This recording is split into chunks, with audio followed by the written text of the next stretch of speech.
तो आज हमारी शीट मेटल की क्लास है। आज की क्लास में हम ये देखेंगे कि शीट मेटल का हमारा रियल लाइफ वर्ल्ड में क्या एप्लीकेशन है। जो हमारे कमांड्स हैं, हम 3-4 शीट मेटल के कमांड्स देखेंगे। पर्टिकुलर जो आपका आरवीएम का वर्कबुक है, ये पर्टिकुलर वर्कबुक ऐसे बनाया गया है ताकि आप हर एक कमांड को यूज़ कर सको। ठीक है, जैसे कि आप ये देखिए, ये आपका एक पार्ट है जिसमें आपका वेंट कमांड का यूज़ हुआ है। यहाँ पर एडिट फ्लेंज पैरामीटर का यूज़ हुआ है। ये आपका एक और पार्ट है, ठीक है, जिसमें और भी कमांड का यूज हुआ है। ये आपका एक और पार्ट है जिसमें आपका फॉर्मिंग टूल का यूज हुआ है।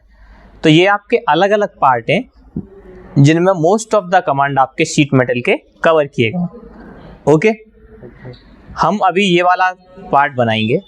ठीक है, इसमें आपका शीट का थिकनेस आपका 1 mm दे रखा है। ये वाला पार्ट हम बनाएंगे। तो शुरू करते हैं। ये मुझे 100 mm बाई 100 का एक रेक्टेंगल बना लूंगा एंड उसके ऊपर ये सर्कल। ठीक है, तो स्टार्ट करते हैं। फाइल, ओके, ऑलरेडी यहाँ पर है।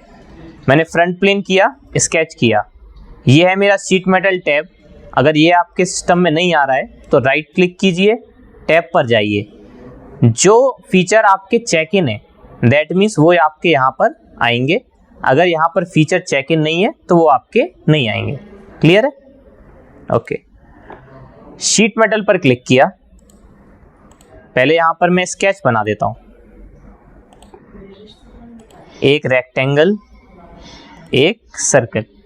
ओके, एंड आपको डायमेंशन दिया हुआ है। ये आपका 100, ये भी आपका 100 एंड ट्रिम किया हुआ है ये वाला पार्ट। ओके, ये ट्रिम कर दे रहा हूँ और इसको भी मुझे ट्रिम करना है। लेकिन अगर मैं इसको हटा दूंगा ना, ये डिलीट कर दूंगा, तो ये आपका पूरा का पूरा फिगर बिगड़ जाएगा। तो मैं फॉर कंस्ट्रक्शन कर दे रहा हूँ ताकि ये भी लाइन बना रहे। ठीक है, शीट मेटल बेस फ्लेंज, मैंने बेस फ्लेंज किया। यहाँ पर मुझे 3 पैरामीटर इंपॉर्टेंट हैं, थिकनेस 1 mm, की फैक्टर एंड रिलीफ रेशियो। ठीक है, ये तीनों पैरामीटर मुझे डालने इंपॉर्टेंट है। तो ये होती है आपकी base flange command. Base flange command particular क्या करती है, आपकी स्केच को शीट मेटल में कन्वर्ट कर देती है। थिकनेस आप डिसाइड करेंगे कि उसकी थिकनेस क्या रखनी है। सेकेंड कमांड है आपकी edge flange. Edge flange command आपका क्या करता है, यहाँ पर एक फ्लेंज या फिर हम कह सकते हैं वॉल ऐड करता है।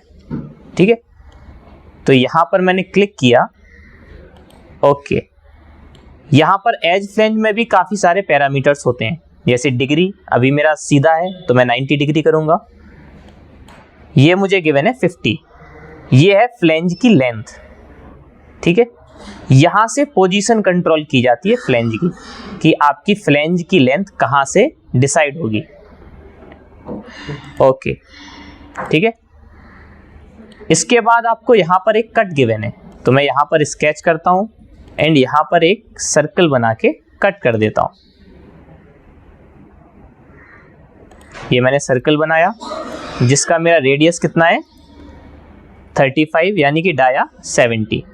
ओके, फिर से गया शीट मेटल एक्सट्रूड कट, ये मैं कट कर दूंगा। वैसे 1 mm कट कर दूं तो भी चल जाएगा।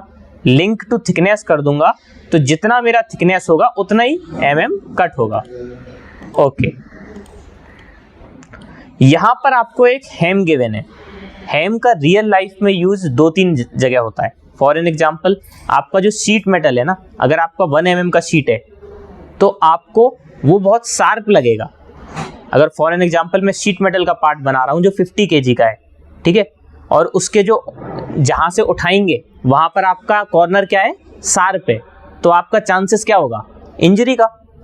ठीक है, इंजरी हो जाएगा।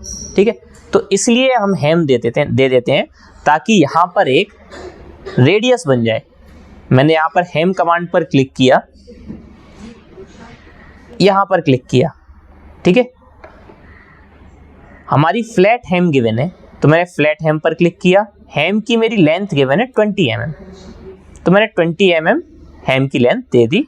ओके, नाउ यहां पर मैं एक और कमांड का यूज करूंगा, दैट इज जॉग। मैंने यहां पर स्केच किया,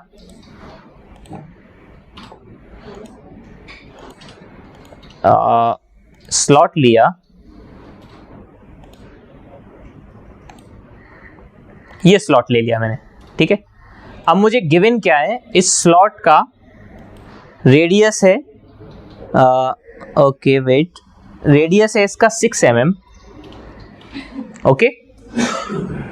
इसका लेंथ मुझे गिवन है कि इसका लेंथ सेंटर से 20 है, इस सर्कल का सेंटर से मेरा लेंथ गिवन है 20 mm।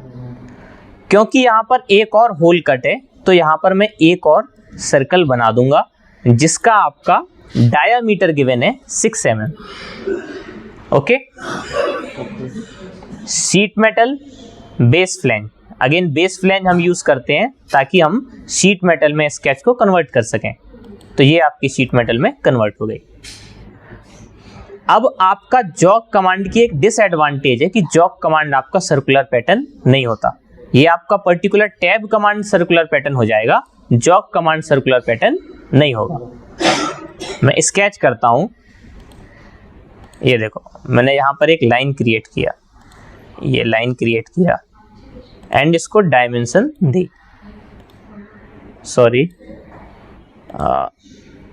इसके सेंटर से आपको गिवन है 27 mm डिस्टेंस, तो यहाँ मैंने 27 mm दिया, एग्जिट किया एंड जॉग कमांड का यूज किया।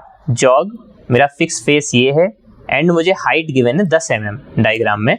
ओके, एक बार चेक कर लेते हैं।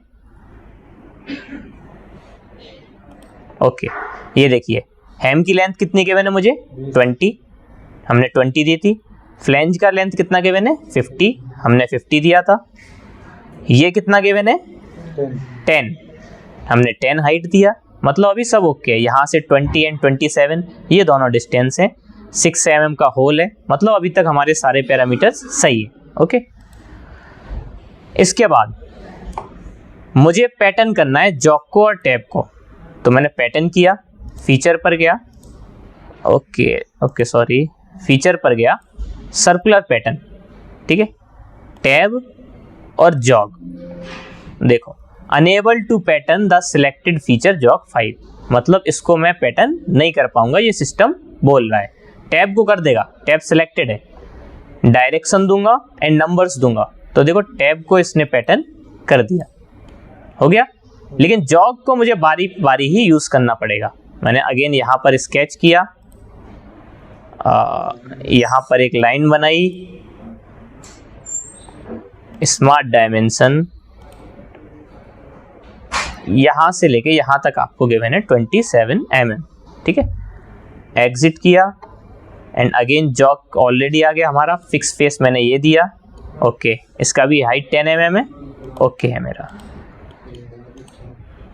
इस टैब के लिए मैंने जॉग कमांड का यूज किया, अगेन मैंने लाइन बनाई,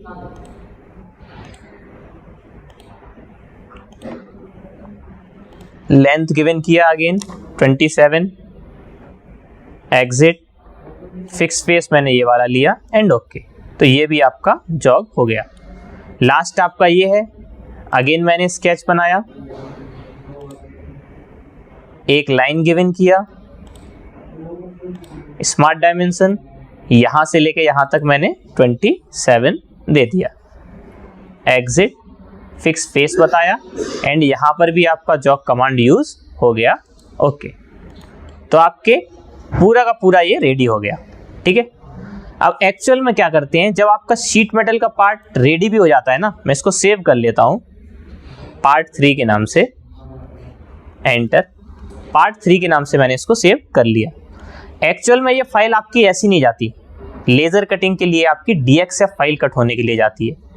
DXF फाइल आप कैसे बनाते हो, फाइल सेव एज, इस फाइल को मुझे कैसे सेव करना है, DXF फॉर्मेट नजर आया, ये आप ऑटोकैड में भी ओपन कर सकते हो DXF फाइल और मॉडिफाई भी कर सकते हो। सेव किया, ये आपको कौन कौन से पैरामीटर्स चाहिए, आपको DXF फाइल में ये क्लिक कर सकते हो। अभी के लिए मुझे नॉर्मल DXF फाइल चाहिए। ओके, तो देखो ये पूरी फ्लैट होके आ जाएगी। ये देखो ऐसा फाइल आपका लेज़र कटिंग पे कटने के लिए जाएगा जब आपको ये पार्ट फॉर्म करना है उसके लिए। ठीक है, ओके। ये एक्चुअली दिखाता क्या है? DXF इसका फ्लैट पैटर्न दिखाता है। अगर मैं यहाँ पर फ्लैट पैटर्न करूँ, इसका फ्लैट पैटर्न का मतलब होता है सारे के सारे जो बेंड है ना वो अनबेंड हो जाएंगे। देखो पूरा का पूरा पार्ट खुल जाएगा। ऐसा पार्ट आपका शीट मेटल पर कटने के लिए जाएगा। लेजर कट पर कटिंग होके आपका ऐसा पार्ट आएगा। ये सेम पार्ट आपका कट होके लेजर कट पर आएगा। फर्स्ट प्रोसेस होती है शीट मेटल की कि आपकी एक बहुत बड़ी शीट होती है, उसमें से ये वाला पार्ट कटेगा। एक्चुअली एक पार्ट नहीं कटता है, एक बार में मल्टीपल पार्ट करते हैं। ठीक है, तो उसी जब आप मल्टीपल पार्ट काटते हो ना तो उन पार्ट को ऐसे अरेंज किया जाता है ताकि हमारा जो बड़ा शीट है ना उसका वेस्टेज कम से कम हो। उसी प्रोसेस को हम बोलते हैं नेस्टिंग प्रोसेस। ठीक है, अभी फ्लैट पैटर्न मैंने हटा दिया। अब क्या होगा? फ्लैट पैटर्न के बाद इसको बेंड किया जाएगा। यहाँ पर बेंड दिया जाएगा, यहाँ पर बेंड दिया जाएगा, एंड ये शेप होके कैसा बन जाएगा? पर्टिकुलर ऐसा ऑब्जेक्ट बन जाएगा। बल्कि ये बेंडिंग बहुत ही मुश्किल पड़ेंगी, इनको बेंडिंग मशीन से नहीं कर सकते, इसको अलग ही हमें प्रोसेस से करना पड़ेगा। ये दोनों हमारे हो जाएंगे। अगर आपके पास हैमिंग का टूल है तो हैम हो जाएगा, अगर आपके पास बेंडिंग मशीन है तो आपकी ये बेंड हो जाएगी आसानी से।